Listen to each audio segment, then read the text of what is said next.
Hello, everybody. Welcome back to Arcade Crusades. Well, we stepped outside. I had a smoke. Nick had an apple. I did. You can tell which one of this is the healthier of the two. I don't know. I live the night shift. That's true. You are your circadian rhythm. That's a lifestyle choice, not a substance that is a carcinogen. Really? It's staying awake? Working the night shift is considered a carcinogen. Wow. That is absolutely... And why do you choose it? Because your girlfriend. Yeah. You have to. Yeah, that's true. Wow. I feel lucky.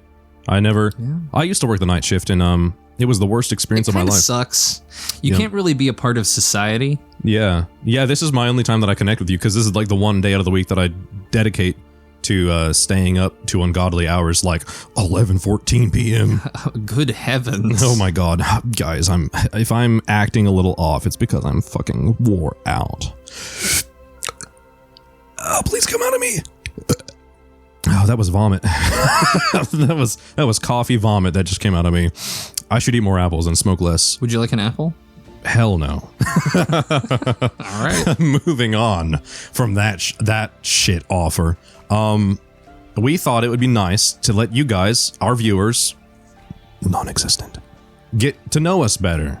You know, get to know a little bit more about us. So we've set up here the Myers-Briggs personality test. We're going to take this one at a time. I'll be first. Where's my mouse? There's my mouse. It has a horrible delay, so this is going to be atrocious to go through.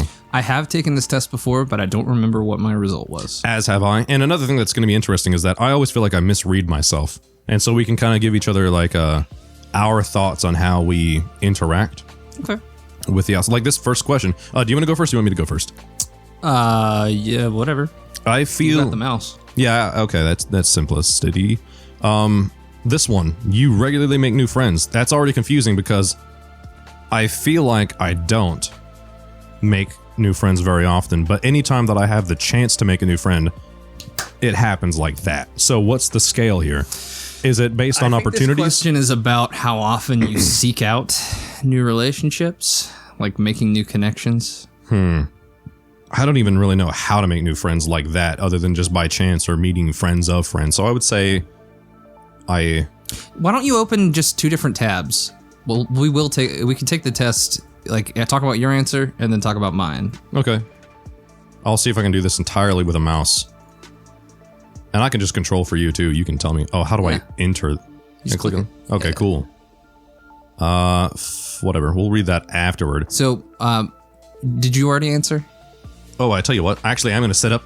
Yeah. Oh, you could split the... Yeah, I'm sitting on the right, so I'll be on the right. Ah! And you're sitting on the left. Don't look at my stuff! Hey, we could do this right now if you want, or you can add it in later. Some, like, background music would probably be good in this. Yeah, I'll add that in. So just something kind of smooth. I'll put in, you know what, oh god damn. Oh. So your answer was, I'm gonna have to go with like the farthest right disagree. Because you never make new friends? I rarely have opportunities where I meet people. That is true. Which you know a lot of people already. Yeah, I don't really need new friends. You're great at networking. I'm open to new friends, but I don't really need any. I have a lot of friends. Am I the last new friend that you've made? No, I made some friends online when I was streaming Mass Effect 3 multiplayer, and some people from the N7 squad Discord server jumped into my stream and invited me to play some games, and I played some games with them. Oh, hell yeah. I remember you telling me about that. So that's actually blossomed into friendships? I mean, I guess they're just acquaintances. Well, but still, that's beautiful. Yeah. That's absolutely wonderful. I'm glad for that. I mean, how much work do you have to put in for them to count, right? Like, true. Yeah. I guess that's the question. You have to have bled for them, else they're not your friend. So I don't want our answers to influence each other. So I think we have to know what our answer is and then put both of them in. Okay. So complex and novel ideas excite you more than simple and straightforward ones. Thinking. I have my answer. This is too complex of an idea right here for me. No, I think that I do. I think that I enjoy complex and new ideas, as long as I can wrap my head around them. If they're too heady for me to get my head around them, then I'm like, whatever. But if they're like especially if they're intuitive and they're presented to me in an intuitive or a sort of makes sense, practical kind of way, like real world examples. Yeah. I love them. Okay. Does that count? We have to pick a spot on the spectrum. I have picked. Me too. I'm just that one, yeah. Okay. That was me too. Yeah, because like I don't feel like how novel the idea is has a ton of. I don't feel it's all that related to how excited I am. Mm-hmm. Like if somebody's like, "You want to go do a thing?" Because that's not a. You want to go drink? That's not new at all for you. You want to go ride a roller coaster? Mm-hmm. Not a complex idea. I can still be into it. Yeah. Oh, I see what you're saying. Yeah. Oh, yeah, like being able to do the same thing. It doesn't really matter. I mean, I don't know. I would say slightly yes, because if it's a new experience, I'm definitely interested. Yeah. But Interesting. not like overwhelmingly yes. Interesting. I feel like we're learning more about how we process these questions than by our answers, which is, I guess, the point of this video. You usually feel more persuaded by what resonates emotionally with you than factual arguments. No. I strongly disagree with that for me. I probably will slightly agree. Really? Yes. In the moment, yeah. Like, in the moment, I'm probably more persuaded. Yeah. If I have time to reflect on it, then I probably will find myself somewhere more with like, more resonating with like a factual argument. Mm-hmm. But based on whether the way it said persuaded, I kind of feel like there's a temporal kind of aspect to this. Yeah. The reason that I strongly disagree with that is because I always find myself in the position where like I will have an opinion and then someone will say something that sheds light on the error in my opinion, and then immediately like I'm like, oh yeah, that, and they're like, what the fuck? What you just said otherwise. In my head, what I thought of was a friend comes to me and they like tell a story, and their point in the story is like, be mad with me about this thing that happened. Okay. But factually, I think they're wrong. Yes. I'm more persuaded in that moment by the fact that your friend is upset. They're upset and that I'm annoyed that something bad happened to someone I care about than I am that they are wrong. So that actually eases my fear that I selected wrong, because I tend to be the opposite. Like if someone's complaining about something that I think they're just wrong in, I'm like, I'll say like, yeah, man, that sucks. Oh, what could you have done? But in my head, I'm thinking like, you fucking idiot, you brought this on yourself. So yeah, sure. I definitely get that. Great, we're doing well so far. You're living. Oh, you can read one. So there's you can look around and see the answer to this is not yes. Let's see here. I mean, it's not like... Okay, to be fair, most of this mess is mine. No. Look at what's on the floor. Okay, everything on the floor is mine. I have fucking waffle cones in my office. That's true. You did. Moments before starting this recording, Nick was cleaning his ears, and I was like, what, you cleaning your ears? He's like, yeah, with a Q-tip. And I was like, well, can I have one? He said, no, I just found this one. By itself. Yeah, I just found this one. On my table of baubles. Other unorganized junk. He found an ear cleaner, assumed it unused, and then utilized it. My working space is not organized. I guess it could be worse. Yeah, you want to do this? I want to do the next one. Oh my. I am actually... I think you're... I won't influence you. Yeah, I'm not necessarily the cleanest because I don't like mop very often or like wash things down, but I cannot stand clutter. If I cannot walk easily from point A to point B... You must hate being in here. Anytime I get tangled in my cords, like when I was just walking over just now, it feels like something's squeezing my viscera. Oh shit. I'm like, so yeah, I my blood pressure. I'm not like super important on cleaning, but organization is very important to me. So I'll say I medium agree with that. And I think that's fair. I think that this is unfair to you. I think you should go one else, because look at the rest of your house. It's like immaculate. Unless that's just all your girlfriend. I clean before you come over every time. Dude, don't do that. I can't. See, the problem is I'm not organized. Oh, that's such an inconvenience for you that I never realized. But my brain is self-conscious about. Man, that is such a huge inconvenience that I never thought about. Anyone who comes over, I never cleaned my car when we were recording in my car. I don't care. Other people's messes don't bother me at all. Really, I it's don't just give a your shit. zone. I mean, unless like your house is covered in like actual gross stuff. Yeah. Oh yeah. That's nasty. That would bother me, but like disorganization doesn't. Okay. Well, unless you're like pissed that we can't find something, and I'm like, well. Yeah, that is my biggest pet peeves in life. I have huge patience with people, but the moment that I can't find something I'm looking for, or like the moment that I move something and by some physics that I don't understand, like mentally or instinctively, causes me to drop it or it to hit me in the face, that sets me off like fucking that, dude. Nothing in life will ever. But really, don't stop cleaning before I can't not do that.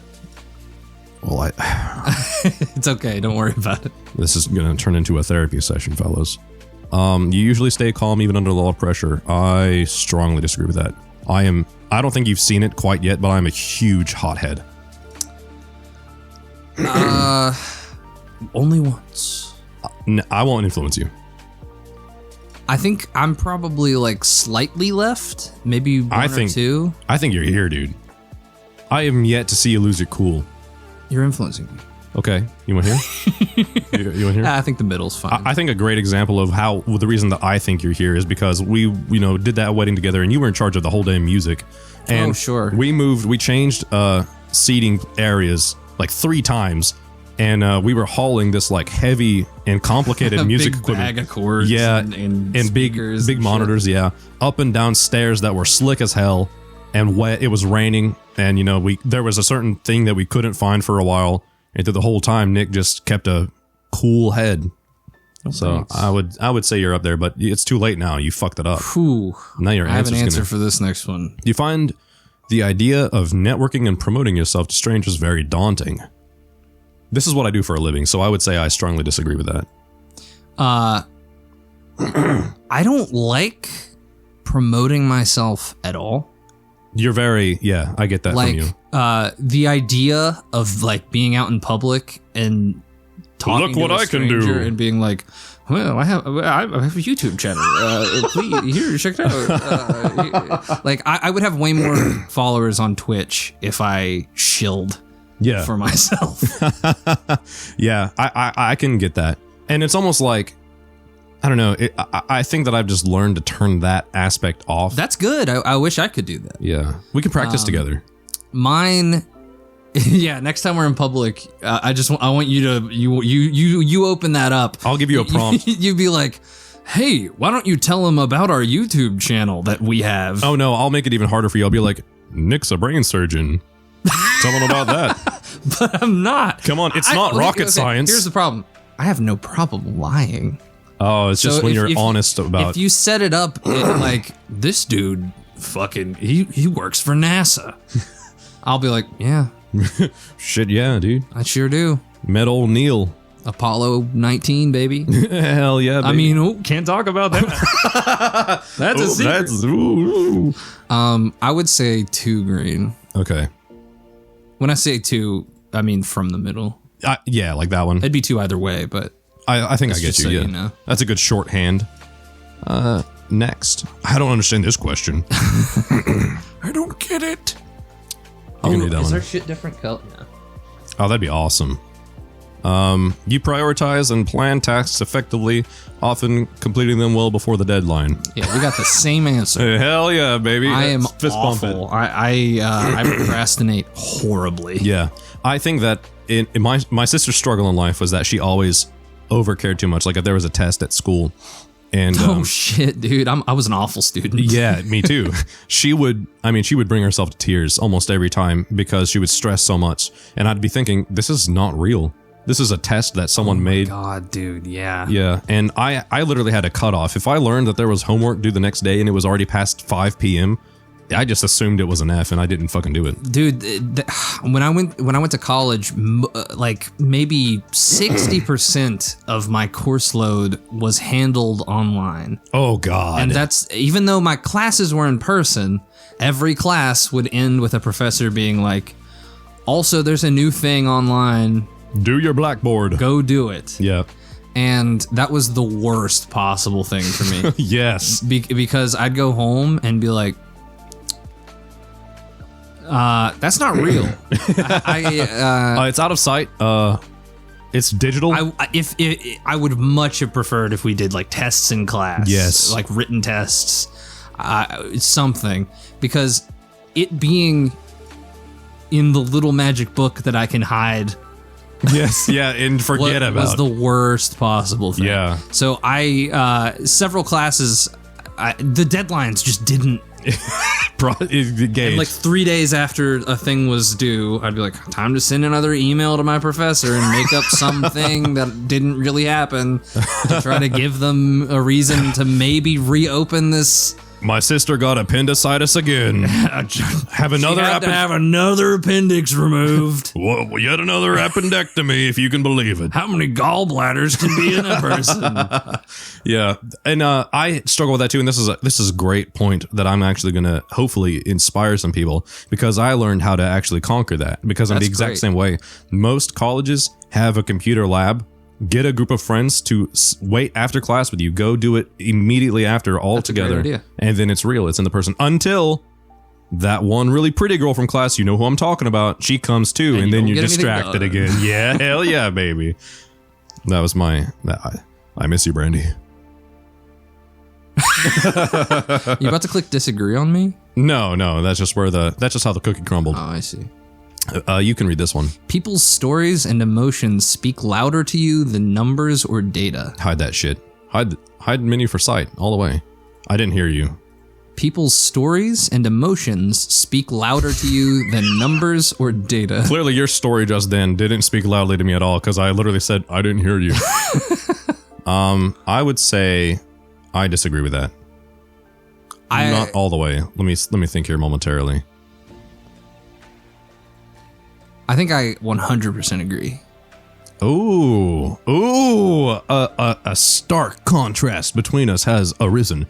I think that the reason that I disagree with that is because when it's the difference between psychology and sociology. You know, like when you watch people in mass or en masse, I don't know how to say it. So clearly, I'm not a credible source for speaking about any of this shit if I don't even know how to say words. Yeah, but I think that it's more interesting to me to see how like a group of people work as a whole than to get out the individual cases. Sense. You're very empirical.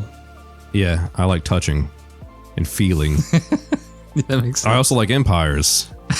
John Locke, baby. Yeah. Tabula rasa, baby. I like empiricism. Yeah. Go ahead. I don't know. I feel like I'm very susceptible to people telling stories and anecdotes. Yeah. Yeah, I get that. Interesting. We were learning so much about ourselves, and it's only 16 minutes in. You were right to have us do this at the same time. Yeah, I think it's going to take forever. So we're on page 2. Oh my god. Now this seems like a 2-episode ordeal. You like to use organizing tools to schedule, like schedules and lists. Fuck that. I'm gonna very, very slightly agree. Ooh. I like to. That doesn't mean I always do. Yeah. Even though it would be purely beneficial to me. There are a lot of people that I work on projects with, and almost every time that I get out a statement, they're like, hold on, can I write that down real quick? I just want to make a list of this. And it drives me up the wall. I'm like, please just keep it in your mind instead of making lists. It really bothers me. The reason I only slightly agreed is because I always like that I did it in retrospect. Oh, but you can't always motivate yourself to do it. Yes. Like, for instance, whenever I run tabletop role-playing games, it's very handy for the DM to take notes. Mm-hmm. Because if you don't, and you remember it, and you misremember a detail, or don't remember a detail at all, yeah, and then you're like, it's Grunko, the goblin, he's back. And the players are like, how is he back? I decapitated him 2 sessions ago. I burned his limbs. Yeah, you have a huge responsibility for like a consistency in your story, for cohesion. Absolutely. Yeah. Cohesion is like the key to proper DMing. No, for sure. Consistency is key. And then you're at a point where you either go, oh, sorry, I made a mistake, or you go like, yeah, how is he back? Dig your hole deeper. Yeah. Maybe there's a necromancer afoot. Maybe that was sour soil he was buried in. It came back Right. Pet Cemetery style. I don't know. Exactly. This is now a Stephen King universe. So yeah, I always, in retrospect, I'm like, I'm really glad I took notes. Wow, this is super handy, whoever wrote this. I don't even remember doing it. Sometimes I write notes and I'm like, what the fuck does Grunko head go bye-bye mean? What does gone Gronko mean? I mean, often my notes are shorthand that in the moment, I'm like, I'll know what that means. Future me has got my back. During session prep, I'm like, I don't know what that means. Oh, get it. I don't know what that means at all. Probably a recurring theme through this, and a huge problem that I face with is that I don't believe in the existence of future Joel. I just can't fathom that shit. And so I never set anything out for him. I never do anything for him. I'm always just like self-servient, and by self, I not even mean my individual, but my individual this instant. It's like one frame of myself that I serve. I mean, that's sort of freeing in the moment, I guess. Yeah, I hate it later, but in the moment, I'm like having a good time. You know, few people I think have as much fun as I do. Yeah, that's great. And I really regret that for people. Even a small mistake can cause you to doubt your overall abilities and knowledge. So this is kind of an imposter syndrome question. I'm torn between these two. Because I mean, the very fact that I've talked about this before, the very way that I gained my job really brings out the imposter syndrome in me, you know? Sure. Because everybody, just so you know, I'm a software engineer for the largest chemical companies in the world. I mean, they're worldwide. And I fell ass backwards into the role via luck and fortuitous circumstances. So like anytime that they like, oh, I need to have a meeting with you about this tool, I'm like, oh fuck, here it comes. They've figured it out. I've fooled you all for so long. So tired. They've uncovered my ruse. So tired now. Yeah, I always get that. So I would say, but I also think like if someone is, that's only if they insinuate that they're unhappy. If they actually say that they're unhappy, then I go the other way and I get mad, and that's like an armor then. If I'm mad at you, then I don't care what you think, and I don't feel that way. So I'm going to put it here for me. I'm going to do full agree. I get that for you. Especially after that sad-ass story you told. Which one? Exactly. The fact that he asked which one is a great clip right there. Poor guy. I feel for you, man. You feel comfortable just walking up to someone you find interesting and striking up a conversation. I'll go half agree. That's the middle one. Okay. That's definitely true, so long as I feel like that person and me have some sort of Okay, here's my thinking. If I find them interesting, there's probably a reason. Yeah. Like anecdotally in my head, I was like, I'm at a convention. Dude has a Fallout shirt on. Oh yeah. I like Fallout. I walk up to this guy and start talking about the thing we're both interested in. Yeah. I'm definitely comfortable doing that. I don't have any issue. Yeah. It's just not always you want to, I think. Like, speaking you, like, generally. If I find someone interesting for a reason that isn't easily relatable, sure, then I might have more issue. Right. Engaging. Which makes sense, because that'd be like, hey, can you teacher me in this? Like if I met like a fucking brain surgeon or rocket scientist or anybody like that, I'd be like, I know nothing about what you do, but I want to learn. Can you like talk to me about it? Yeah, right. And then they're like, well, this is kind of an inconvenience. It's not stimulating for me at all. It's just me explaining shit to you. Right. You've given me work. Yeah. Well, you've given me a job to do here at a bar. I think that, but I also lack whatever shame it takes to like tell you to turn away. Good. So I go up and I'm like, hey, you seem smart. Hey, I like you. Hey, I like you. So tell me stuff. Yeah. Or like, yeah, if it's a girl and I'm interested because she's pretty, I'll go there and I'm like, hey. That's an example that I would struggle with. Yeah. Well, also because you're in a relationship, but before that, I'm sure you're talking about hypothetically. In general. Yeah. Because you don't know that that's a relatable thing. You're like, do you find me attractive? Hey, Can we relate on our attraction?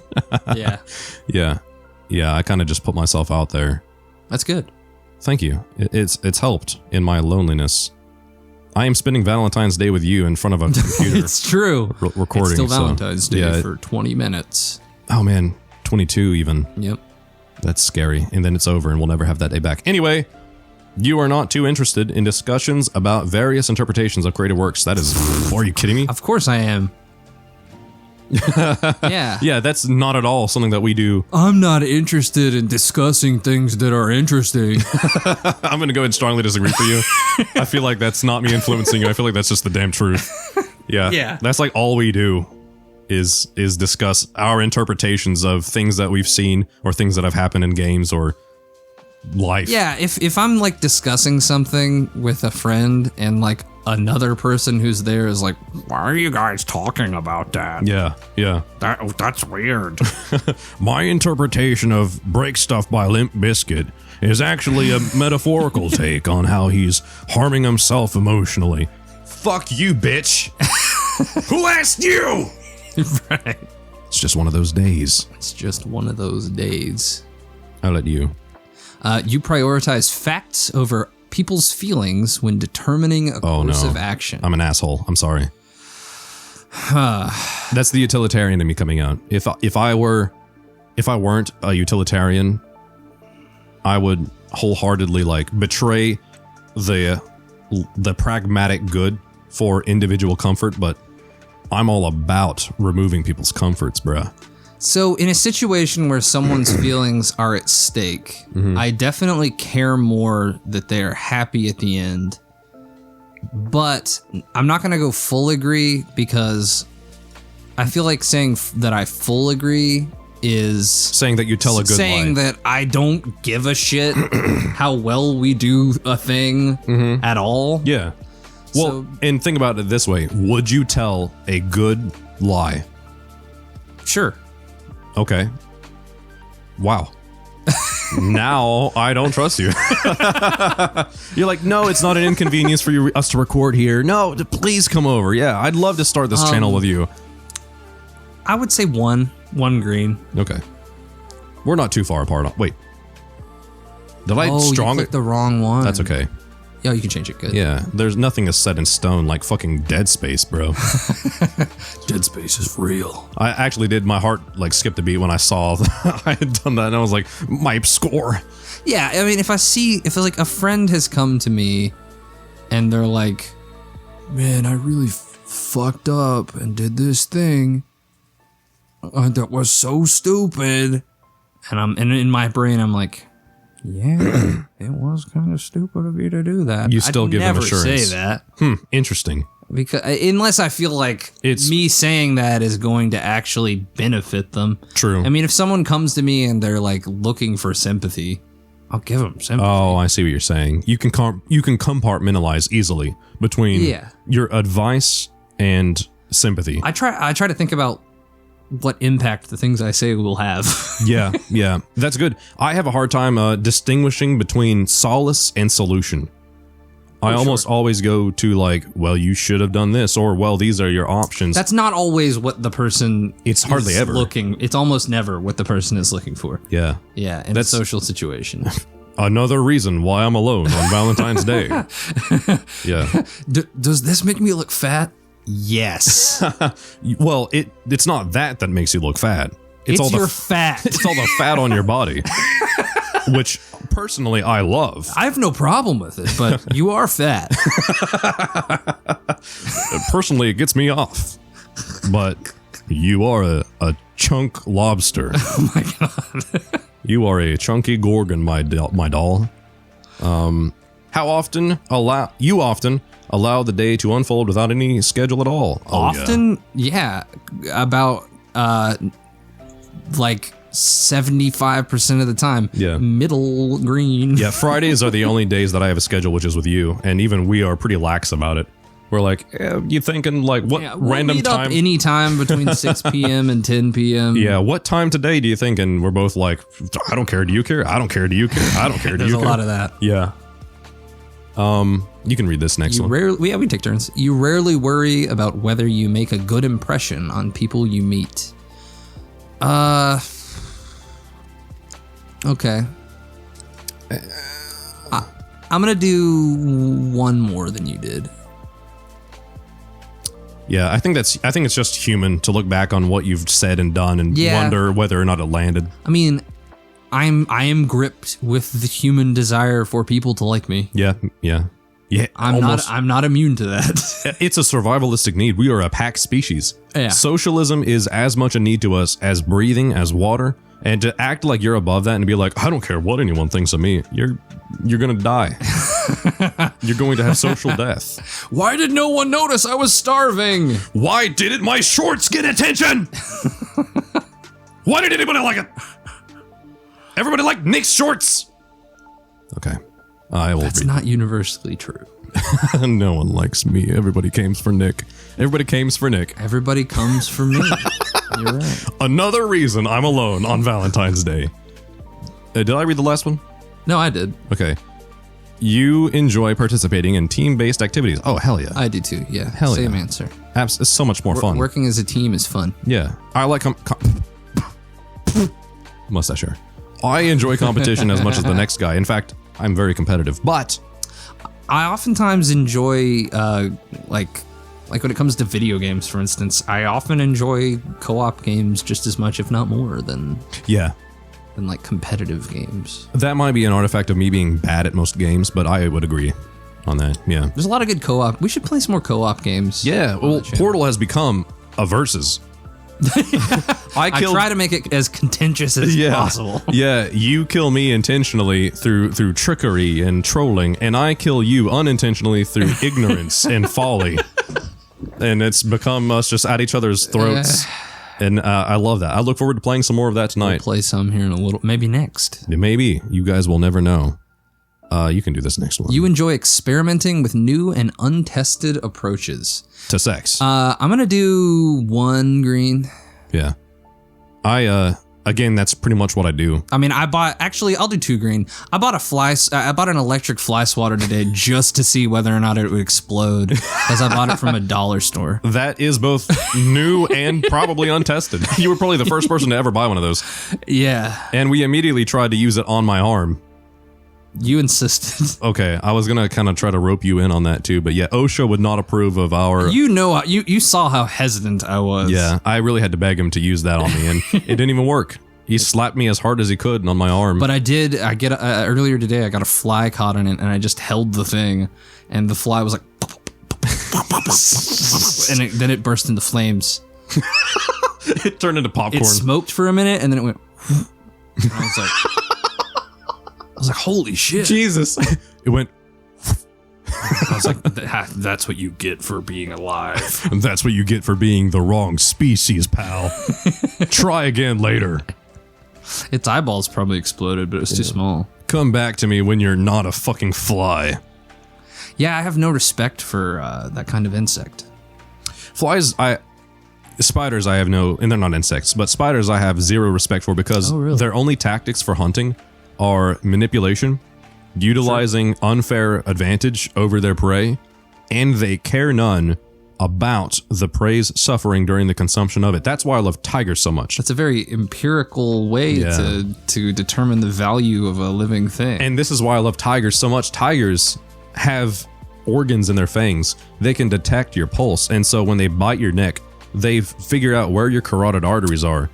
They adjust, bite again, and then blood choke you to death, which is very humane, and they do that before eating you, because they have it in their minds, this part of their mind that doesn't like it when their prey is flailing and screaming. And I have 100% respect for that. That's cool. Bears do not have that. They will hold you down and just take bites out of you while you scream. They don't care. Yeah, getting attacked by a bear is one of the worst ways. Terrible fate. There are many fates that are good. Being mauled and devoured by a bear, pretty bad. Yeah, and it's always bear in my dreams. Bear will scalp you. Yeah, and they're just like, cool, tasty. Sometimes they'll scalp you and you won't die, and they'll just leave. Yeah, they do like to eat a little bit and then go. And they're like, I'm still a little snacky, and then they come back. I'll have a little leg. Oh, I'm so bad today. I'm almost going to eat this whole human.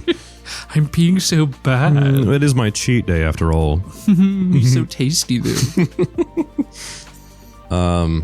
I think you. Okay. It doesn't really matter. So You prioritize being sensitive over being completely honest. We talked about this earlier. I entirely disagree with that. I'm gonna do middle green. That is so interesting. Yeah, and that's another thing that I've had complained about me a lot is that I am probably too brutally honest. I'm gonna do 1 green actually because I've just thought about things that have happened in the past. You thought about that time you told someone to fuck off. Yeah, I think I appreciate the variance in our answer. Yeah, we're gonna have, I think, pretty different outcomes. If we don't, then this test is a fucking lie. If we don't, this test is rigged. We're only 30% through. Holy shit! You know what? That's 34 minutes. We're just gonna have to do a long episode on this. Okay, we can't post 2 different episodes of the Myers-Briggs. Yeah. Buckle in, everybody. You're about to hear a lot more of this shit. I feel like a lot of people will find this interesting, though. Yeah, anyone who like stumbles upon this, it will likely not know who we are, and therefore give a rat's ass. Yeah. We're having psych student that put this on while they were doing their homework. Yeah. Sorry, we don't usually do this sort of like introspective, emotionally analytical content. We usually make dumb noises and fart jokes while playing video games. Literally, one episode ago, Nick farted on me. It's true. And I screamed. I could not help it. It combined both of our humors. Both humor styles. Yeah, fart and loud sound. We got 70% of the test to get through. Oh my fucking god. You actively seek out new experiences and knowledge areas to explore. Yeah, I do, for me, middle green. You are prone to worrying that things will take a turn for the worse. I'm actually... Oh man, oh no! That's my first neutral. It entirely depends on my hormonal chemistry at the time. I'm gonna slightly disagree. Okay. Yeah, it depends. That is wholly temperamental for me. That makes sense. There is no way that I act the same way 1 month from the other. You enjoy solitary hobbies or activities more than group ones. Actually, I think I would be right middle there. I think that I subconsciously knew that and went ahead and clicked forward. I'm gonna... My subconscious can't read that fast. More than group ones? I'm gonna go in the middle too, because I enjoy both and need both. Yeah, exactly. And I'm alone enough. I'm alone often enough. I have hit my quota. I have hit the quota of alone time. Oh, yeah, I definitely am there too. You cannot imagine yourself writing fictional stories for a living. I would love that. If I were good at it. I can imagine myself doing that. So yeah, same answer. Yeah, that would be amazing. Are you kidding me? You favor efficiency in decisions, even if it means disregarding some emotional aspects. Like my emotional aspect to want to read the next one because it was my turn. You favor the efficiency of just fucking reading it, so you're a strong ass agree, bitch. I would say I don't disregard people's emotions. I just don't choose them. They did sort of soften the statement by saying some emotional aspects. Oh yeah, that's true. Yeah, I very much agree then.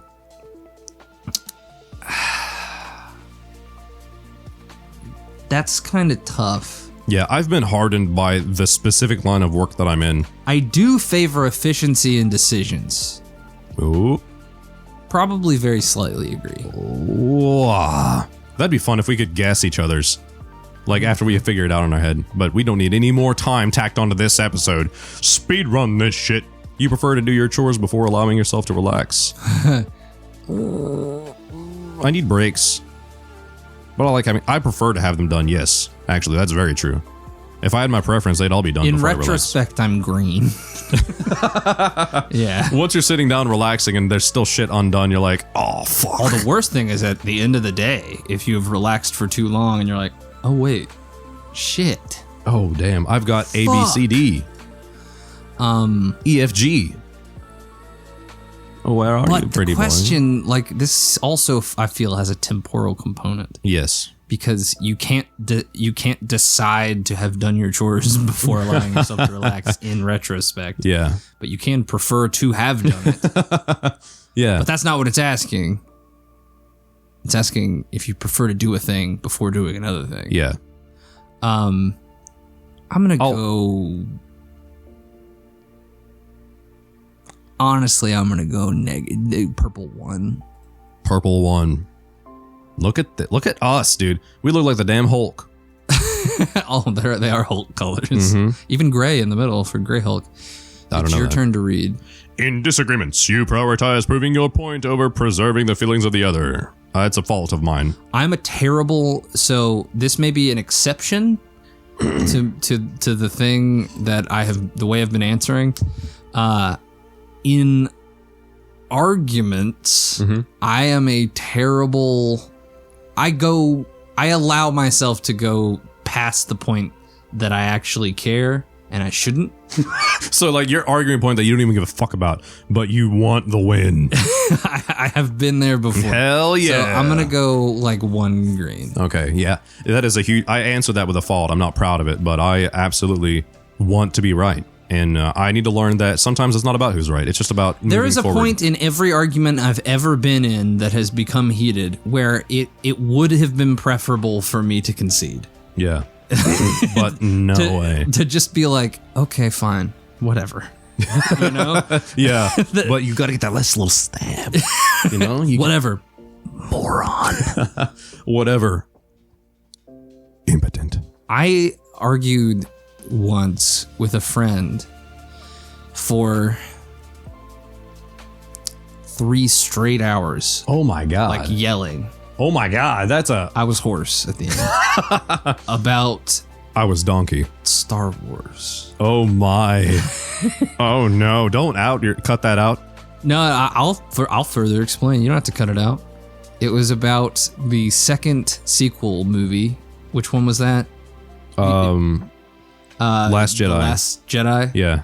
And about how the plot of the movie was stupid, and how who would argue with that? The kamikaze scene opened up a can of worms that cannot ever be closed. Yes. And that can of worms and how stupid it was completely outweighed how cool the scene was, because I could not stop thinking about how fucking dumb it was. Yeah. That the rebels don't just put a hyperdrive on a bunch of space junk and launch it at entire fleets of Empire ships. Yeah, you've opened Pandora's can of worms, of all cans of worms. And I remember the argument.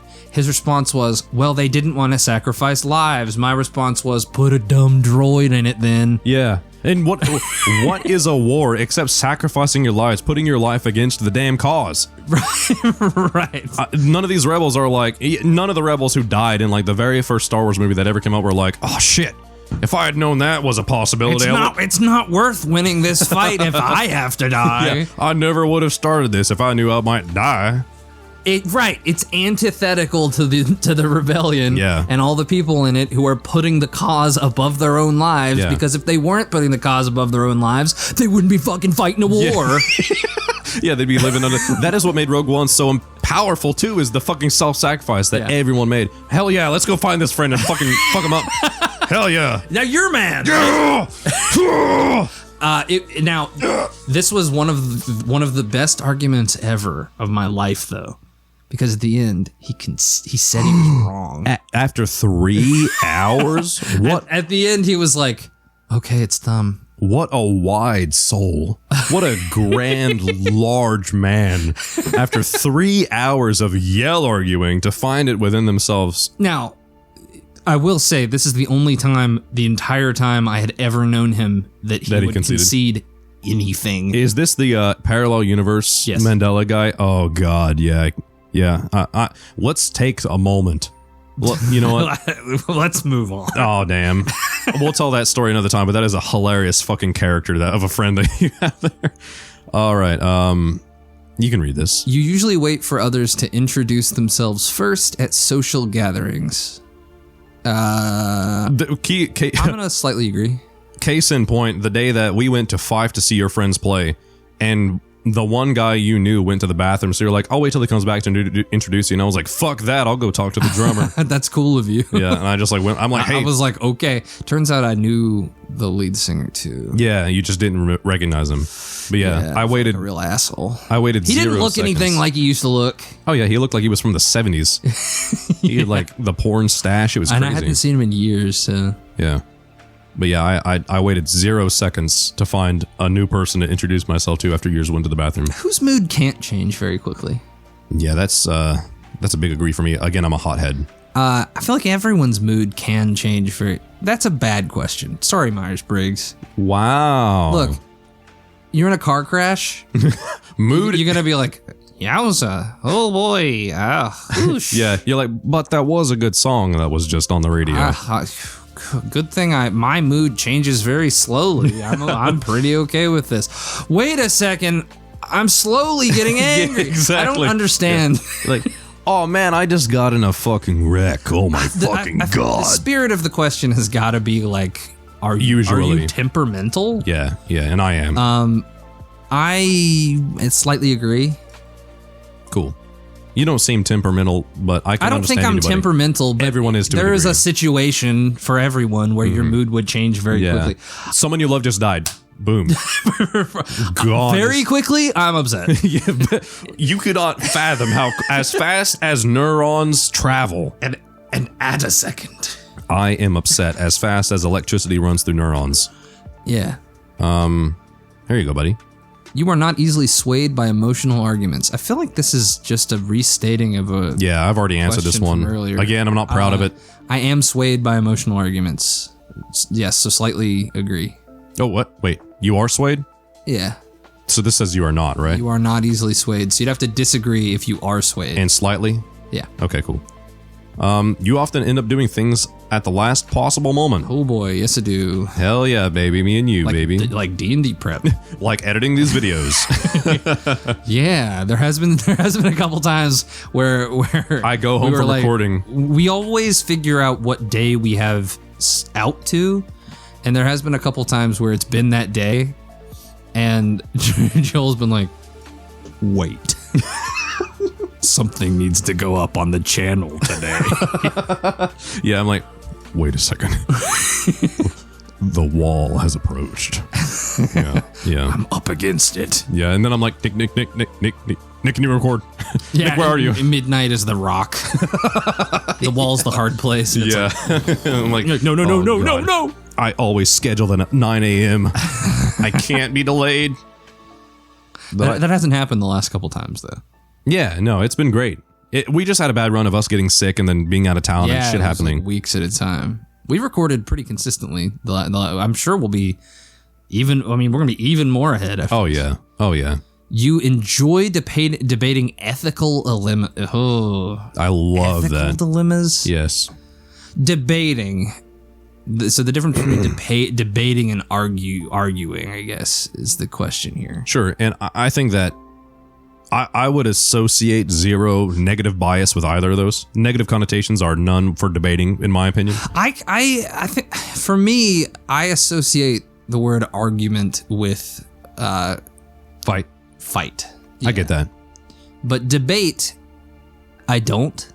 Debate, the word I associate the word debate with like A crackling fireplace, pipes in your hand. Yes, yeah. exactly. Yeah. I think we should not have gone to war with Yeah. this other country. Well, I think we should have. And if you'll follow me one step further along my thought process, I will explain to you. Yeah. Yeah, exactly. Yes, Glaucon, and if you will follow me further. I have no issue with debates. I think for like No issue sounds like a slight.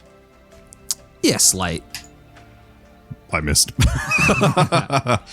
How am I missing in this game? I absolutely fucking detest arguments. Yeah. I hate arguing with people.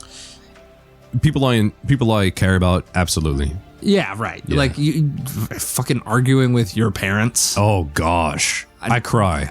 I fucking it Every sucks. time. I hate arguing with people. Yeah. I could argue with a stranger Yeah, that'd be awesome. if they're not real. Yeah. if If they're not real to me. Yeah, if your day started the moment that I met you, and therefore your life started the moment that I met you in my mind, I don't care. You're a newborn. I don't care what happens to you. You've got your whole life ahead of you, baby. Yeah. I don't care how your day's been. You want to read this one? Sure. You usually prefer to be around others rather than on your own. I feel like that's also just a restating of another question. Yeah. I'm gonna be in general. I'm gonna put 1 green. Okay. I think that you know what, that's actually probably true for me too. I spend more time alone than I do with people, but I'm happier when I'm with people. I more rarely feel morose about the fact that I'm alone than I do about the fact that I'm in a social situation and don't feel like being in it. Very well put. I don't feel either often, but I definitely more often am like, my social battery is empty and I have to be at this thing for more time. I'm actually going to go back to that because I do, not with you and not with Sweet and Laura and Amber. You know, that's actually crazy that I found y'all because prior to you guys, I was like, I don't really have friends. I have I have like people I'm stuck with because I'm so unlikable. and I'd always I don't agree with that. I was at the time, and I would get in these situations where I'd be like hanging out with them and I'm like, I don't enjoy these people. Why am I here? I have no one else. I have no choice. Yeah, so I've definitely the wrong group of people. I'm always like, all right, has it been 2 hours? Is it the average time that I can get away with getting out and still maintaining a friendship? So yeah, I think I am neutral in that. You've changed my mind by talking so much. We're not supposed to. Well, I think it's fine if we influence each other if it feels more true afterwards. If we've clarified the situation rather than muddied it. Yeah. You become bored or lose interest when the discussion gets highly theoretical. What are you talking about? Theoretical conversations are the best kind. Yeah.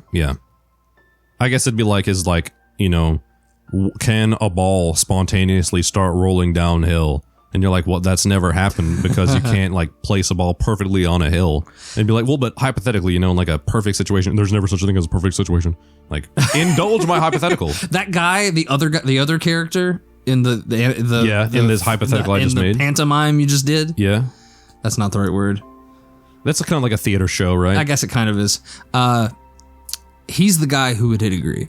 Yeah, actually, he's like, why are we talking about this? What's the point? What's the point of any hypotheticals? Yeah, you can't divide by 0, so what the fuck is the point of it? Me and my friends, when I was in high school, me and my friends on the bus we'd play this game where, which led to I like fun arguments with friends over things that don't matter. Yes. And we would do this thing where one of us would put up a fictional character and then another person would put up another fictional character and then we'd argue about like no, Deadpool has healing factor, and then the other guy'd be like, yeah, but like Batman.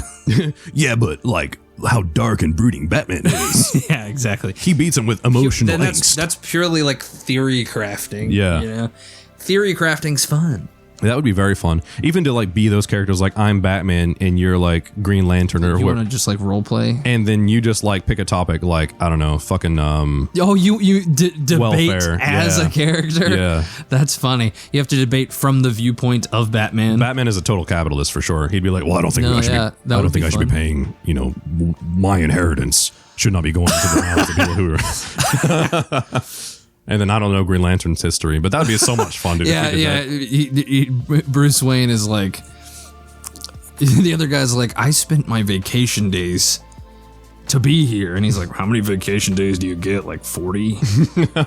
Yeah. The other guy's like, I get 4. He's like, it's not paying my fair share if I'm paying exorbitant prices compared to everyone else. I just disagree with that motion.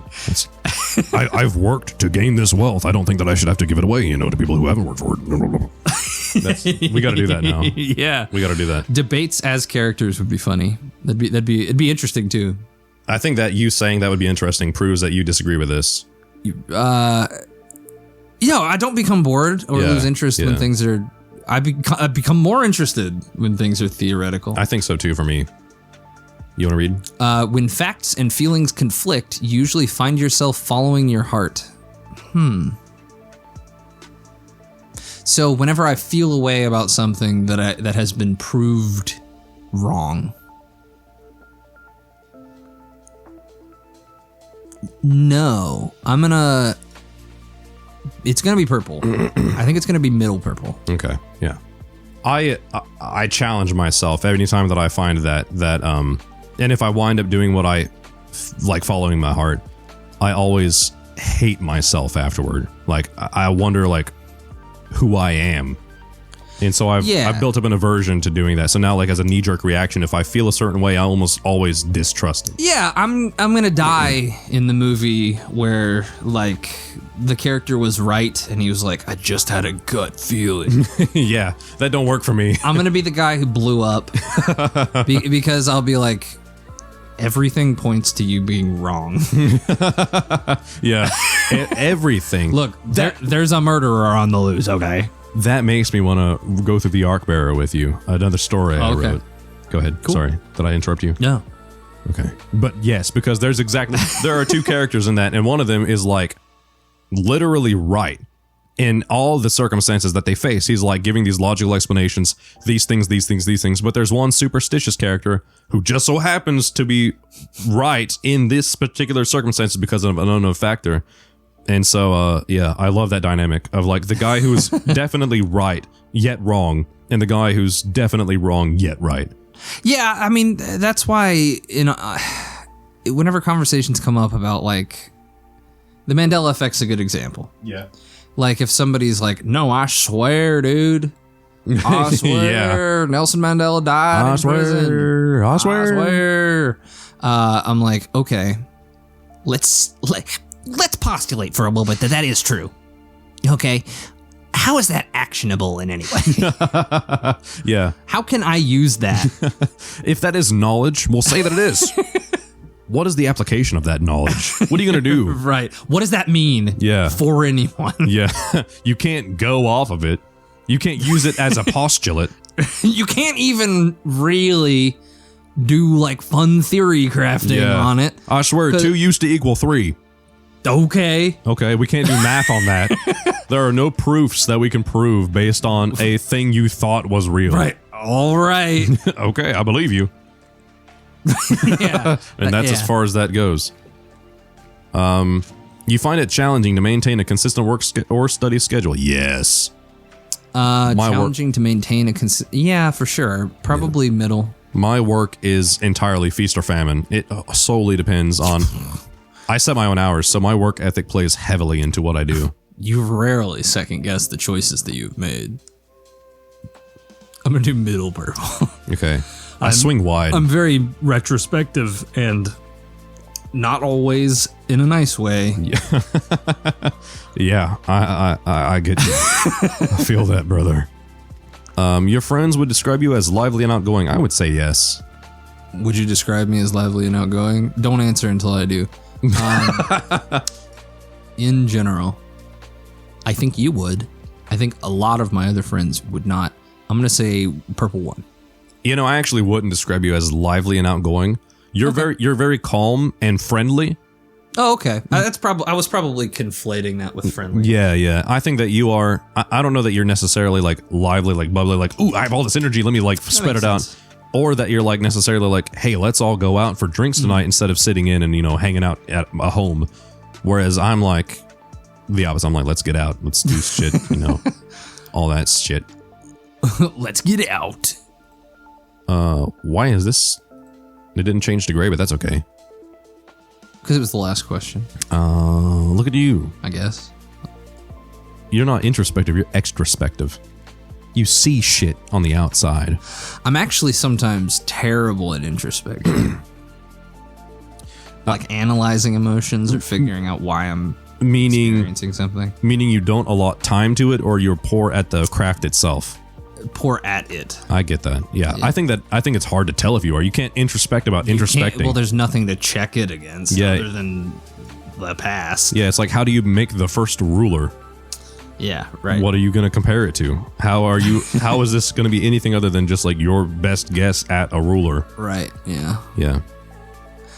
You were drawn to various forms of creative expression such as writing. Yeah. Yeah. I think that's an easy one. I think most people are. I base my worth on how creative I can be. Yeah. Oh God, I scratched a mole. Are you bleeding? Oh. Nope, just a bitch. I have a mole on my head too. Those are annoying. They're so annoying. I love scratching my head. I think it's your turn to read if you want. You usually base your choices on objective facts rather than emotional impressions. How many times are we going to have to answer this question? Is it asking these questions to see if we Slip up? aren't consistent? Yeah, you answer the other way and it's like, you're wrong. You liar. Yeah, you failed. You failed a personality test. I'm sort of separating these into choices I'm making for the sake of others and choices I'm making in a singular sense. Sure. And in a singular sense, I'm green on this. Okay.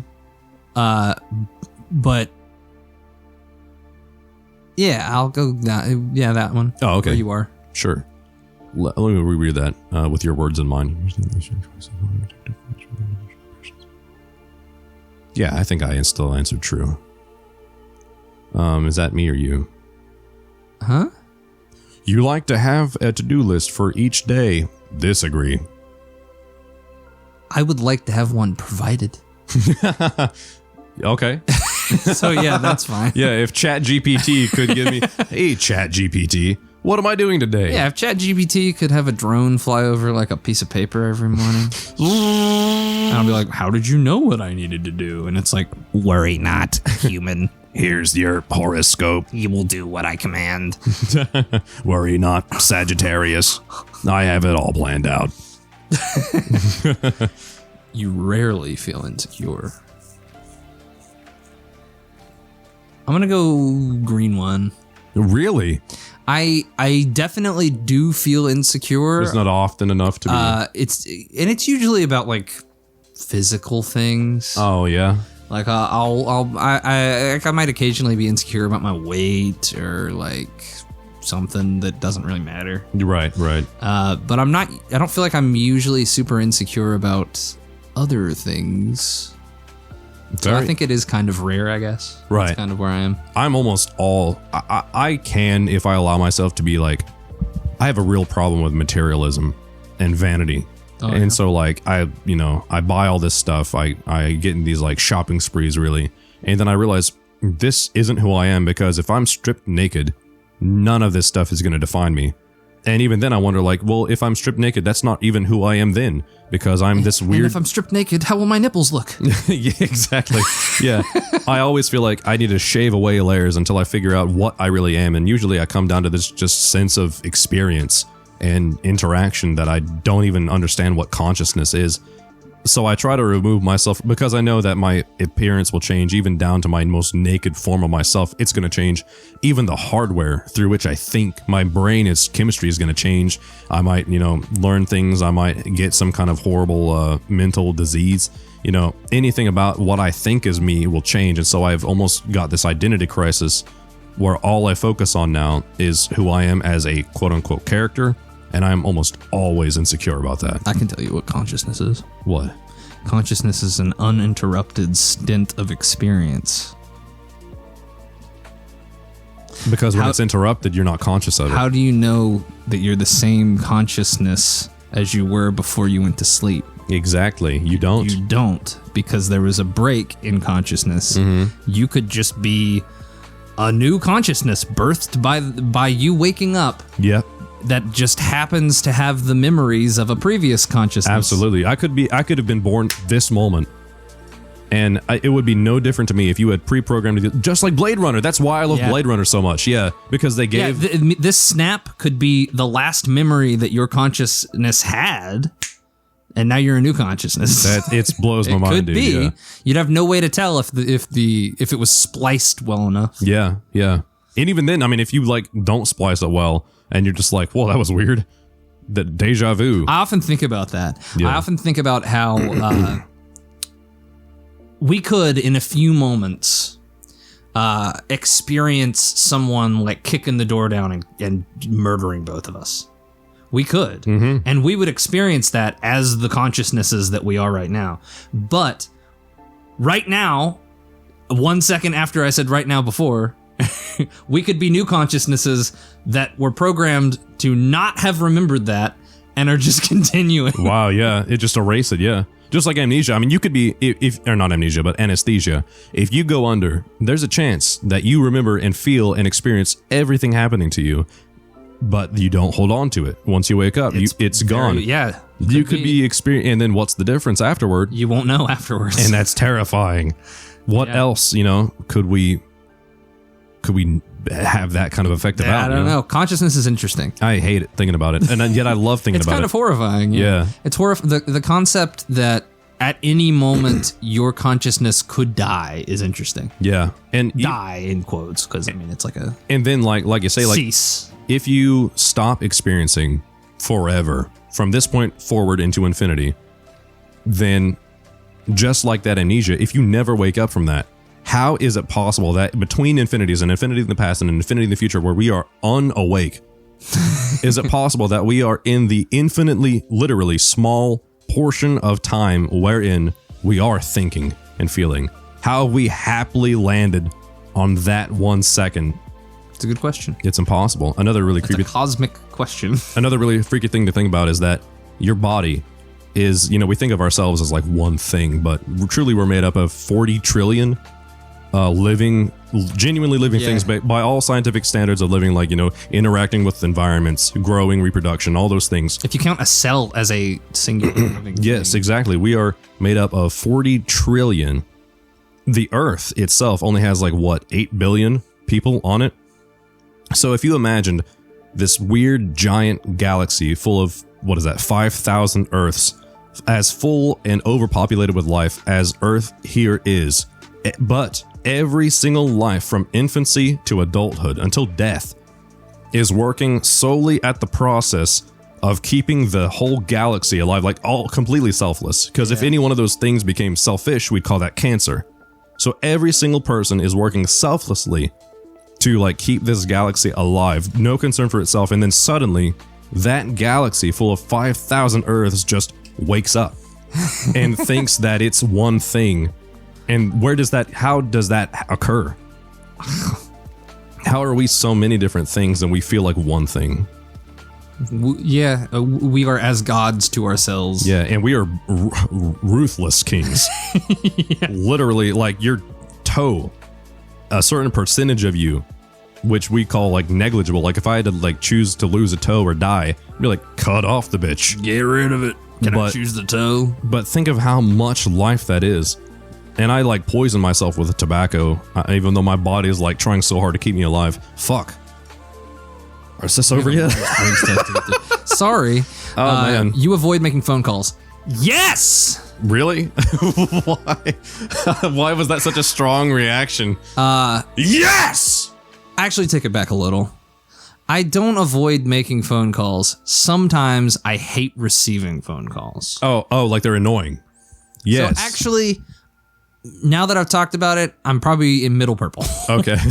I don't avoid making phone calls. They're just really annoying. I have no issue if I'm the one who is initiating the phone call. But receiving phone calls is sometimes stressful and annoying. Yeah, I get that. Me personally, I would prefer phone calls, especially if it's a set of a plan and they're like, hey, yeah, 5 tonight at 5. I'm like, sure, thanks for giving me a call, because I might miss that text, I do almost always prefer receiving a text message. Interesting. Unless, but you don't avoid it. Right, I don't avoid it. Yeah. Yeah. If I feel like it would make more sense. Sometimes my dad Yeah. My dad will send me 4 text messages over the course of 6 hours. Okay. And those text messages will be like, hey, call me. Okay. Question mark. Are you good? Tell me when a good time is to call. Okay. And then I will call him. Mm-hmm. And he'll be like, I just wanted to see if you wanted to go out for dinner. Send it over text. Right. Just text me that. And I'm like, if you look at all the words you typed, I guarantee that number of words could have been condensed to Yeah. Olive Garden, 8 p.m., question mark? Yeah. Or just out tonight. Exactly. Yeah. Yes. So easy. Yes. Yeah, I And get that. it did not need to be a phone call, and the information did not need to be delayed by hours because you didn't want to type it out. So it's a running joke at my household that my dad will call me at horribly inconvenient times, like during sex or in the bathroom during a shower. There was one time that I was over at his house and he started a fire in the yard, and I was taking a shit On purpose? No, he started a fire accidentally, and so I get a call on him on the can, and I'm like, I'm here. Why are you calling me? So I pick it up, and he's like, hey, I need you outside right now. I started a fire. I need the hose on, and I need help. So I run out there. I'm like running with shitty ass, like just weaving it into the very fibers of my underwear. Oh God!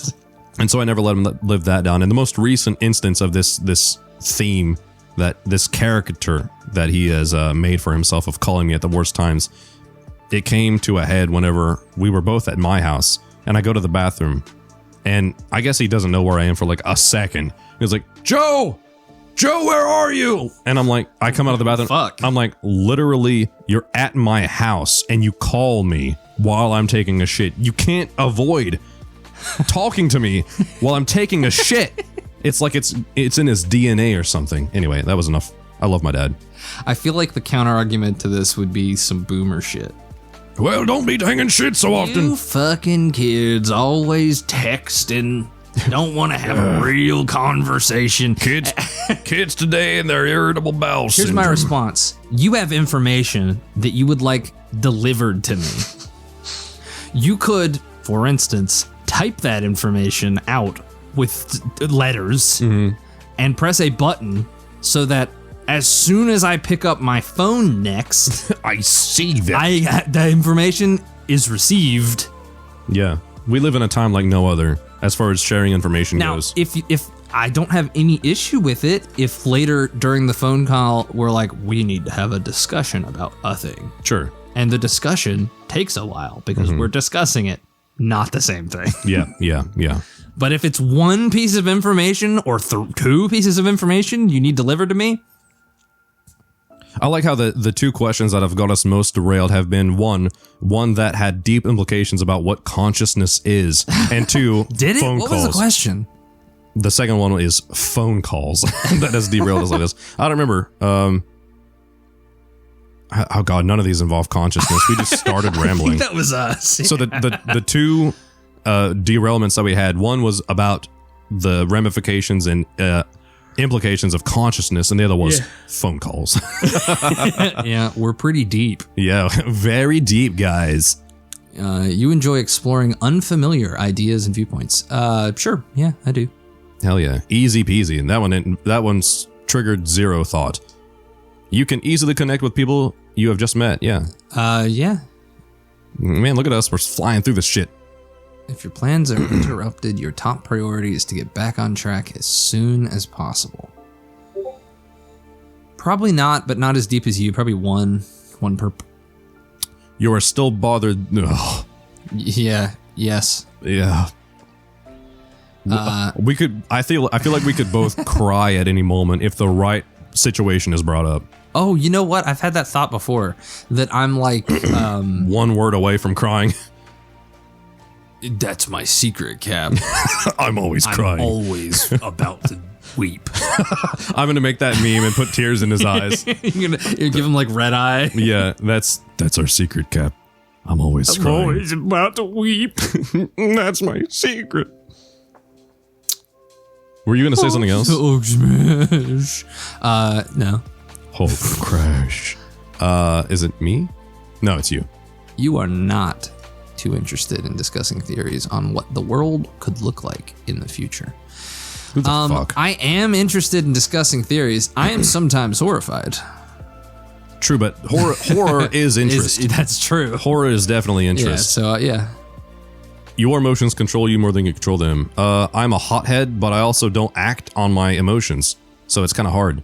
Here's the problem with me and my anger. I'm a very, I feel like, ascetic individual.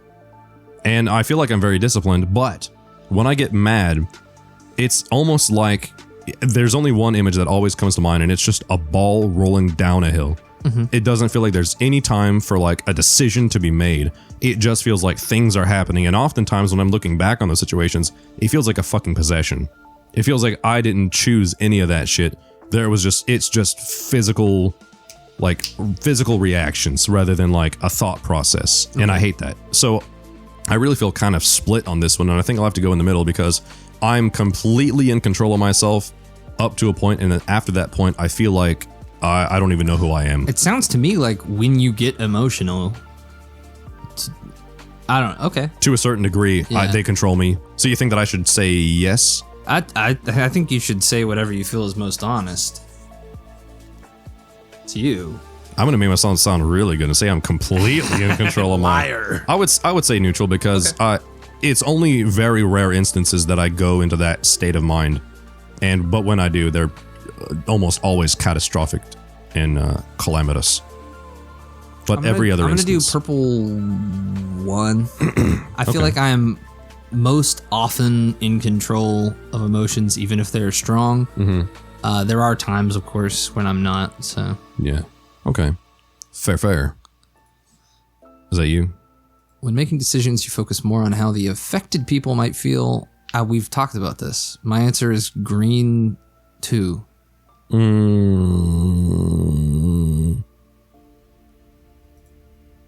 Next. For me, it's easy to figure out what the logical thing to do is. But it's not always. I can put that on the back burner. The thing that is typically more important to me, because I think it'll have longer term consequences, is how it will affect others around me. And your interpersonal relationships. So I definitely tend to focus more on that because That's fair. Yeah. It's probably more. What would you call that? Stilling. Yeah. It's more solving, Sure. I would say. More curing.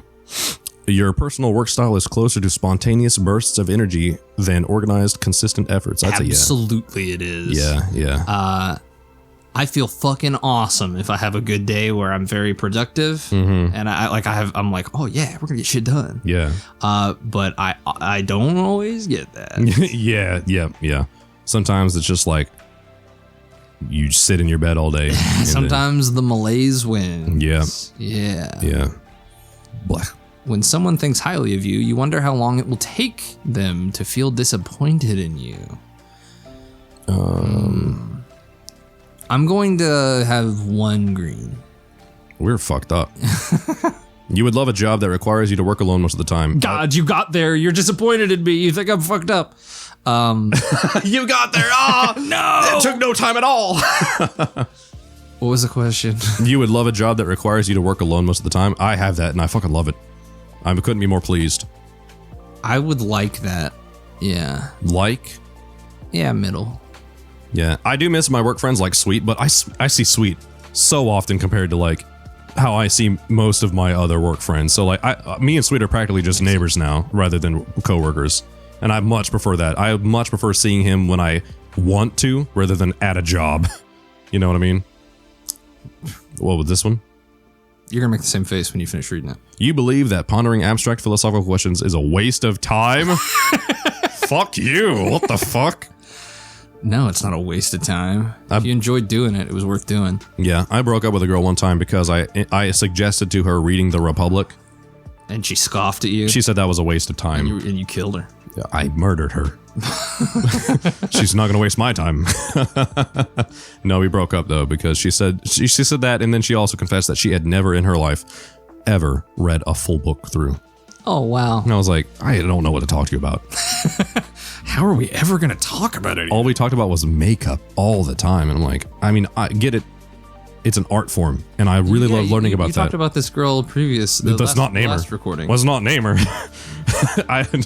No. Brittany. Fuck! How the hell? No, I'm just joking. Darla. Gertrude. Tracy. Eleanor. Let's not say any more girl names. We're wasting time. Okay. We don't have to. Oh, God. That mic has been through the shit. It's been through the ringer for sure. You feel more drawn to busy, bustling atmospheres than to quiet, intimate places. I'm like, why doesn't this mic work? I don't agree with that. I'm middle purple. I like it sometimes. No, I'm more drawn than intimate places. Are you more drawn? Is the question. No, I'm not. You're middle purple? Yeah. Okay. I'm. You're okay in them. You don't seek them out. Cozy coffee shop where everyone's chilling out. I can sit on my laptop versus like high speed. Great key. I can sometimes enjoy this Yes. area over here, the busy bustling area. But if I'm walking in and there's two coffee shops on either side of the street, one over here where they're playing like. So there's a dude playing like an acoustic guitar in the corner and everything's chill. And over here, there's like a bar fight happening in the coffee shop. I'm going to be like, fuck that. I'm good. I'm joining that fight. I'm not going in there. Yeah. Well, the great example of that is, thoroughly enjoying going to Taylor Books and watching your friend play. Oh, sure. Over going to the Empty Glass. Very different environments. Yeah, both enjoyable, but for long term, I would have preferred to just stay at Taylor Books if they had stayed up in that late. Yeah, I and agree. just chill. Yeah, that's good. If a decision feels right to you, you often act on it without needing further proof. That's no. Yeah, there's no way you are like that. Yeah, middle purple. I will disagree for you. I'm sure if I sit here and think about it for more than a second, there will be examples where I did make quick decisions based on feelings. There are certain decisions that are so inconsequential that thinking more about it is ineffective and it's inefficient. You don't need it. Yeah, it is to your detriment. I agree. I would light green. Got it. You complete things methodically without skipping over any steps. Oh my god, if I can skip steps, I'm doing it. Yeah, if you're not cheating, you're trying. you open up like you're putting together something, instruction booklet. Yeah, exactly. Yeah. Agree to terms and conditions? Fuck that. I won't even read them. You prefer tasks that require you to come up with creative solutions rather than follow concrete steps, yes? Yeah. If I can make any mundane task more fun with creativity, I'm going to do it. Yeah, I don't need structure to feel like a pleasure in my work, Most of the time, most of the solutions that I create for these companies, as far as like apps and line of business tools go, I'm always making new shit because the shit doesn't exist. That's necessarily the problem that I'm solving, is that the tool doesn't exist, and so I'm making it. And so hardly ever are there concrete steps to achieve a certain goal. It's usually always very proprietary and idiosyncratic to that individual need, and I fucking love that. I very much thrive in that.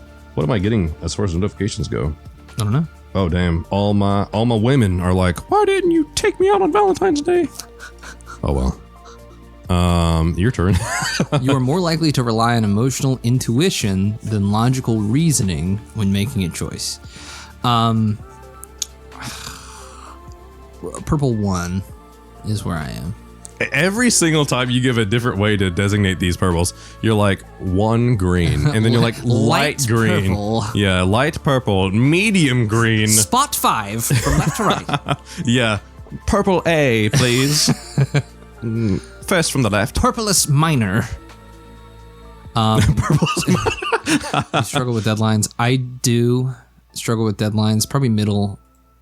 I'm really interested to see what it means about us that you have always answered someone in the middle, and I have always answered on the extremes. Look at this. Where I answer extreme. I am almost always the extreme. You often answer in extreme. It's probably going to say that you're confident.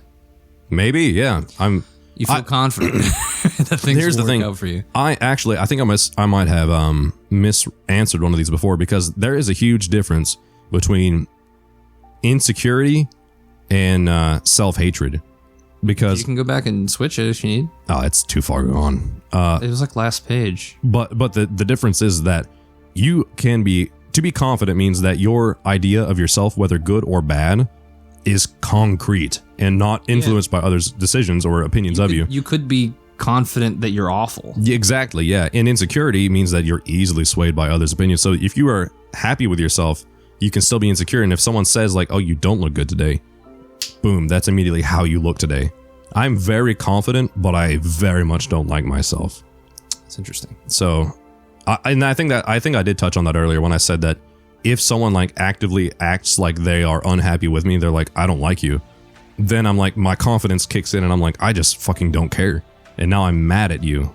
But if I get it from myself that like, oh, I did a bad job and now they're unhappy with my tool, then I'm like, fuck. Fuck, no, my heart. You feel confident that things will work out for you. So my answer to this is are you guessing middle purple? No, I was just playing with the colors. Middle green. And that's because I have people who care about me who are looking out for me. That's really sweet. That's really nice. Let me go ahead and just move this even further to disagree. just kidding. You're select like, a gender. I didn't consider the people looking out for me angle. Let me move further into purple. I'm a male. Me too. Oh, you were right. INT. This is always what I get.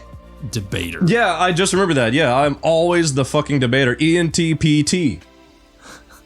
That is literally always what I get. The NTPT. Let's read yours. Let's read yours first. You were right though. He said that his would start with an I. You want to read yours and I'll read mine? Sure. As an logistician, you possess a unique blend of intellectual curiosity, analytical prowess, and a penchant for abstract thinking. Your mind is a playground of ideas, constantly exploring complex concepts and seeking to understand the underlying principles of the world around you. You approach life with a rational, logical mindset, preferring to rely on facts and reason rather than emotions or conventional wisdom. Your insatiable thirst for knowledge drives you to delve deep into subjects that capture your interest. You're not content with surface-level understanding. Instead, you strive to grasp the intricacies of systems and theories, often developing innovative solutions to complex problems. This intellectual depth, combined with your ability to think outside the box, sets you apart in both interpersonal and professional spheres. I can't see that personal. Oops. I should have put you on the right. It's okay. Wow. So you are just about right stab middle in the middle. That's surprising to me. Yeah, me too, honestly. But I don't know. You do do well around other people, and you do hang out for like ungodly hours. So our personality types are pretty similar. Yeah, that's true. Let's read about me. We have almost all the same letters. As an ENTP debater, you are a vibrant intellectual force. I do. Look at these brain guns. Those same psych students who have put this on in the background, go watch one other video. Come back and tell me if you think that I am a vibrant intellectual force. I would love to hear some confirmation of this, because I really display my intellect always when we're recording. Always when recording, you are ready with a joke for every situation. Wow, that's so true. That's so nice. Wow, that's so great. Your dick is massive, and you use it most to your advantage. Wow, that's really... You just didn't want to read provocateur. Oh, let's see here what it actually says. Always ready to challenge ideas and push boundaries. I definitely love pushing boundaries. Your quick wit... Oh, it actually did say quick wit. An audacious spirit make you a natural provocateur. Jean-Paul! Thriving on the mental gymnastics of a good argument. I do love arguing. You see the world as a playground of possibilities. Yours says the same shit. Where every conversation is an opportunity to explore new concepts and challenge the status quo. Your innovative mind is constantly buzzing with ideas, making connections that others might miss. You might have an uncanny ability to see potential where others see problems, approaching challenges with enthusiasm and creativity. This makes you an invaluable asset in brainstorming sessions and think tanks, where your out-of-the-box thinking can lead to groundbreaking solutions. You could have literally said these are like almost exactly identical. It feels to me. Well, we're both NTPs. True. Yeah, I guess they would be similar. Look at you finding connections that I didn't find. So I am much more extroverted than you are. Our bars are actually pretty different. And this makes sense to me. I think I am more extroverted than you are. Probably, yeah. That makes sense. I think I am. What is this? Observant versus intuitive. That's interesting. I would have thought myself the empiricist. to be more observant than intuitive. I would have figured that I would prefer heuristic data. According to this, you're less observant than me by a little. I think that's probably true. I think I don't observe much, but I'd like to. I prefer heuristic information, but I guess I don't see it. I just don't see stuff. You are slightly more feeling than thinking, but you're pretty good. You got a good balance there. You've got a good Aristotelian mean. The perfect person is someone who is 50% everything. Yeah. We now know what a perfect human. Ubermensch. I'll cut that out. I don't want to say that. I am hardly feeling at all. I am very nearly robotic, I guess. You're a robot? You're one of them. Oh, there's more. There's more words describing us at the bottom. I'm prospecting rather than judging. You are as well. I'm not sure what that means. Well, let's ask. Oh, okay. Yep, yeah, that's definitely true for I think both of us then. I am much more turbulent than you are. What does it say when you hover over the thinking question mark? Where is thinking? It's the third one. Oh, sure. What does it say on mine? Because I'm like right in the middle. Oh, yeah. You likely focus on objectivity and rationality. It's very... Middle of the road for you. Can I adjust these and it just like change my personality? I'd like to be more extroverted. Hi guys, how you doing, everybody?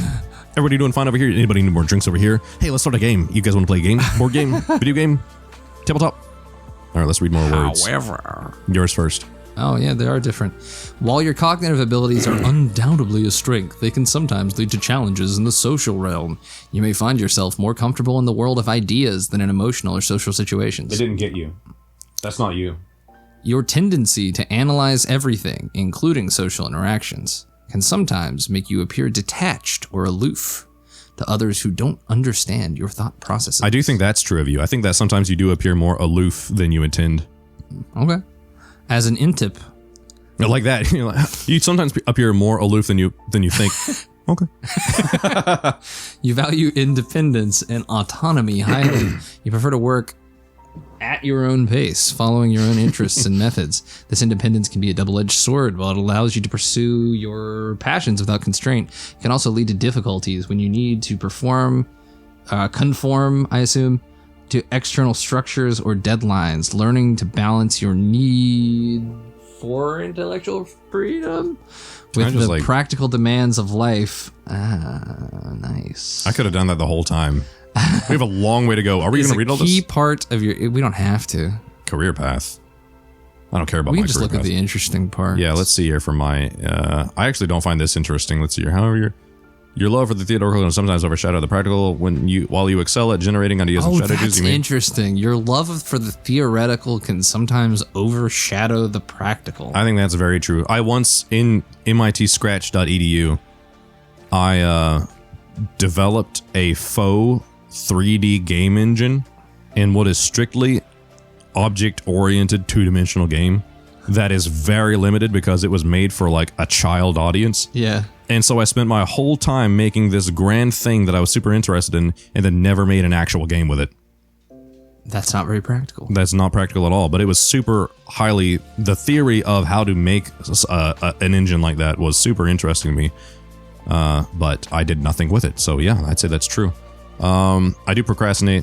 Holy shit, the next line is what you were just talking about. What is this? You may find yourself losing interest when it comes to the nitty-gritty of implementation. Hell yeah. Like the ending of stories. The mundane details of every life can feel stifling to your free-spirited nature, leading to a tendency to procrastinate. Hell yeah. On routine tasks and abandon projects once the initial excitement... Oh my fucking god. Dude, they got me by the dick on this one. What's interesting is I took this test maybe 2 years ago, and I did not get the same result. We have to look at that then too. I remember I had them email me. Yeah, no, I don't want to unlock any of this. My weaknesses. Oh yeah, weaknesses. Emotionally distant. Yes, I've had complaints of that from previous girlfriends. Overconfidence. I've had complaints of that from previous girlfriends. Difficulty with commitment. Holy shit. They really got me, man. They really... For anyone who hasn't watched the Dead Space series, the entire running joke of that was that there is a small portion of the game where a prompt comes up with a yes/no question, and that wording is, do you want to commit? And that word alone caused me to entirely detach from that portion of the game and offload it solely onto Nic. I never spent a single freaking perk in the perk tree of Dead Space without Nic's approval and guidance. Fear of starting, yeah, I think I do seem to have that somewhat. Wow. Let's find your weaknesses, bitch. Yeah, I'd like to Let's see what the fuck is wrong with you. I'm tired of this. Weaknesses. Oh, your strengths. Quick learner, connecting ideas, seeking truth, objective perspective. Yeah, I think that's true. I think that you would be a great arbiter. Oh, cool. Your weaknesses. You're also emotionally distant. Social discomfort. Your discomfort in social situations may limit personal growth. That may be true.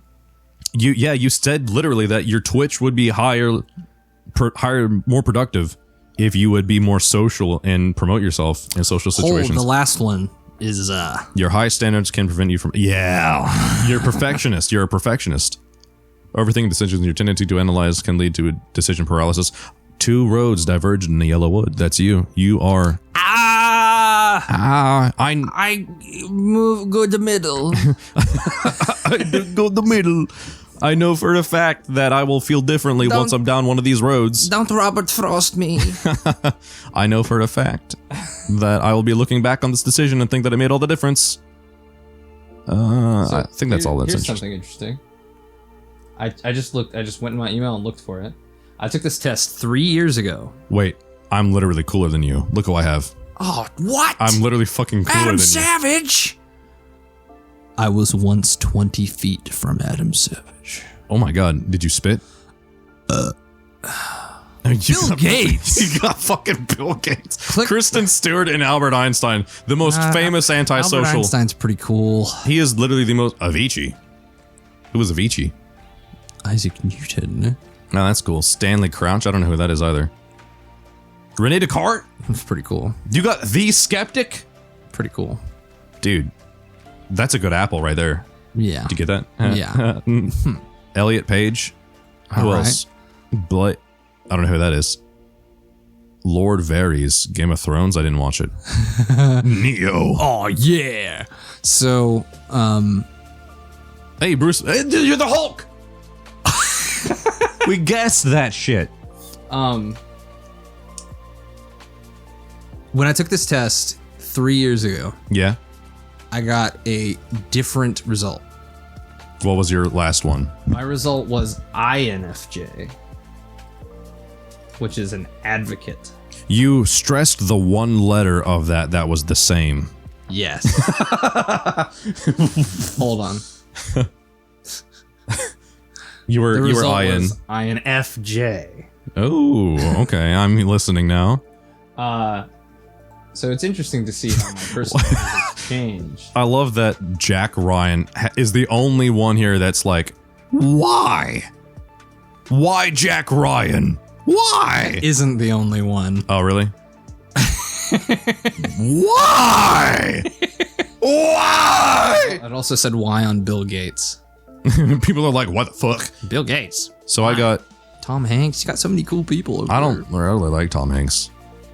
As an actor or a person? Actor. Okay. He just always feels like the same character.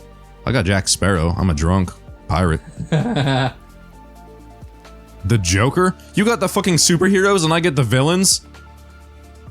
The Joker. Jim Halpert, I am the fucking villains. Ah, that mine suck. No. You got Weird Al, dude. Okay, yeah, Weird Al makes up for all of this. Weird Al's pretty fucking cool. Mm-hmm. You get Thomas Edison, that's ass. Yeah, I'm the worst person alive, apparently. And Weird Al steals all his songs. Well, He steals every song. That's what he does.